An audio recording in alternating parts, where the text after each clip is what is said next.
"Jack, why is that man screaming like he's possessed?" I asked, standing on the porch as the HOA patrol captain wailed in agony. Grandpa Sam didn't even blink. He sipped his coffee, eyes fixed on the chaos, and muttered, "Guess I forgot to disarm that one." It all kicked off 2 days earlier when a crisp, typed letter from the HOA landed in our weathered mailbox, flapping like it knew it was trouble. Nate pulled it out. The envelope reeked of arrogance. Grandpa Sam sliced it open with his pocket knife and grumbled something unprintable. The letter listed violations: unauthorized fencing, improper livestock pens, and a vague complaint about our bear trap active sign on the West Trail. We had 48 hours to comply or face enforcement. Enforcement meant different things out here. To us, it was usually some HOA busybody whining about our barn's faded red paint or the smell of manure, then leaving when the cows ignored them. But this letter had teeth. It felt like a challenge. Grandpa Sam read it twice, once silently, then out loud with theatrical mockery, like he was reading a bad script. He grabbed his hat and said, "Time to spruce up the warnings, Nate." He meant the signs dotting our land. "Trespassers will be mulched, or don't run. You'll just die tired." Most were jokes, but the bear trap active sign, nailed to a pine post since before I was born, had history. We'd retired most traps when the coyotes thinned out, but one rusty relic lingered in the brush. Grandpa meant to disarm it. He swore he did. That afternoon, we checked the old spots. Grandpa carried a bag of new signs and a metal detector for anything buried. I hauled the drone controller, rigged to spot heat signatures and record footage, mostly to catch chicken thieves. I loved watching Grandpa play the grizzled outlaw, muttering, if they crossed the creek without asking, they'd better run like the devil. I'd laugh, thinking it was a gag. It wasn't always. Last spring, an HOA suit trespassed to measure something and spooked our goats into smashing a shed door. They blamed us for reactive livestock.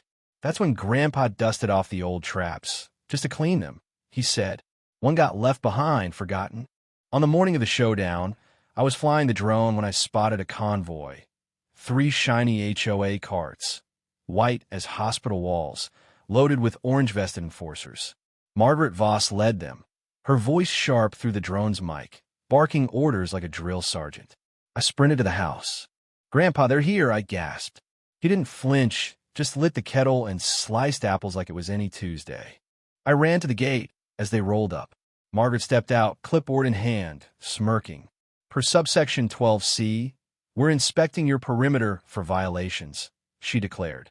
I told her our land was outside the HOA turf. She ignored me. One of her guys, Kyle, whose name was stitched on his vest, chuckled, "Kid, private property's a myth when you're non-compliant." I pointed at the bear trap active sign. "It's not a joke," I said. Kyle laughed. "What? You running a safari?" He marched past the sign, 2 others trailing. Margaret stayed back, yelling into her phone, probably rallying backup. I thought about calling the sheriff, but I hesitated. Who ignores a sign like that and keeps walking? Kylie. 5 minutes later, a sharp snap split the air, followed by a scream that sent crows flying and dogs barking a mile off. Margaret froze mid-sentence. One of her team ran back, yelling, "He's caught. It's real." Grandpa and I stepped onto the porch. Kyle's foot was clamped in the rusty trap, not sharp enough to sever, but cruel enough to pin him like a medieval snare. Margaret screeched about lawsuits, but Grandpa sat in his rocker, sipped his thermos, and said, "Guess I forgot to disarm that one." He pulled a permit from the county wildlife office, handed it to me with a wink, and said, "Just in case they cry foul. It's valid." Kyle kept howling. One guy tried prying the trap with a crowbar, but fled when wasps swarmed from a disturbed bush. Margaret's camera shook as she filmed, her bravado crumbling. Grandpa strolled over, knelt by the trap, and said, "Y'all need to decide fast. This rig's got a pin," I set myself. "Move it wrong, it'll bite harder." They backed off in sync. Grandpa eyed Kyle. "Trespassing's a hell of a teacher," he said. "Next time, read the sign." Sheriff Tom Harris didn't rush. After 25 years in uniform, he didn't need to. When the call came about an injury on private land involving HOA goons and a wildlife trap, he grabbed his thermos and called Deputy Lisa to roll with him.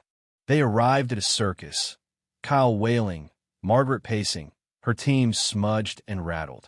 Grandpa was back in his rocker, feet up like it was a matinee. Tom parked under our oak, stepped out, and scanned the scene. He sipped his thermos and said, "Dry as dust, let me guess." Someone didn't read. Margaret stormed over, waving her clipboard. "Sheriff, this man." She jabbed a finger at Grandpa. "Set a lethal trap on community land." Tom glanced at the gate, the sign, and the boundary marker. "This ain't your land," he said. "It's zoned outside your reach. Always has been." Margaret sputtered.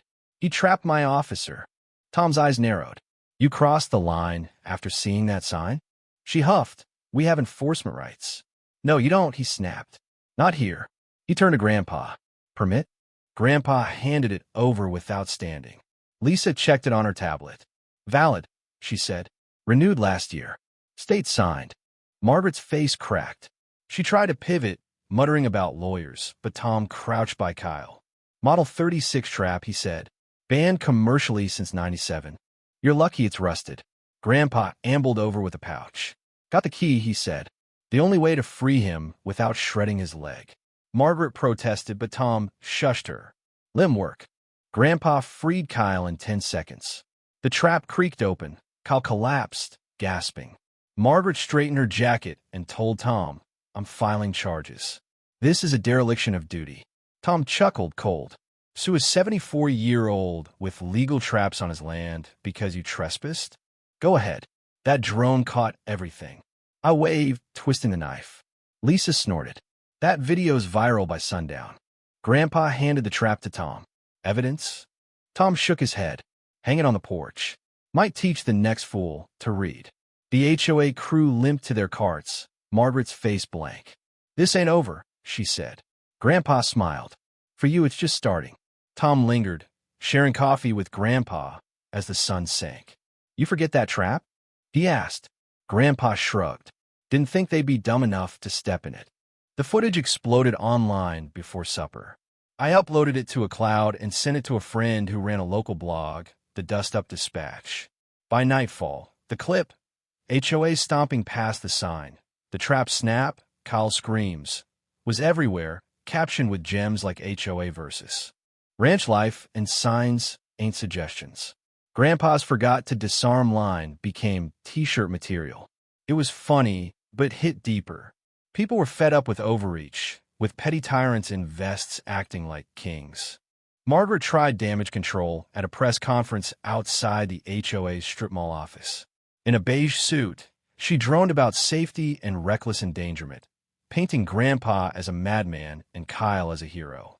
It flopped. Memes cut her safety rants with Kyle screams. The facts were too clear. They ignored a sign and paid for it. Sheriff Tom's report sealed it. The HOA trespassed outside their zone. He included maps, Grandpa's permit, and a cease and desist banning HOA patrols from non-member land. That sparked a firestorm. HOA members learned they'd been duped, some paying fees for land outside the zone. Lawsuits brewed. Grandpa acted like nothing happened, sipping coffee, tossing bread to crows that flocked since the incident. But the ranch buzzed. Locals drove by, waving, snapping photos. Some HOA board members apologized in person, no clipboards. Then came a lawsuit from the HOA's legal team, demanding damages and an apology. Grandpa read it, set it by the peaches, and said they've done it now. I'd cataloged everything: drone clips, maps, zoning laws, Margaret's speech. We handed it to Tom, who grinned. They're suing a man smarter than he looks. He asked for an old letter from the county's environmental division. In the 2000s, Grandpa helped design ranch defenses against predators, earning permits and praise. Tom loved it. At the hearing, the judge, a no-nonsense woman, read our stack of evidence while Margaret's lawyers ranted. She asked, "Did your team see the sign?" "Yes," they admitted. "Did they enter anyway?" "Yes."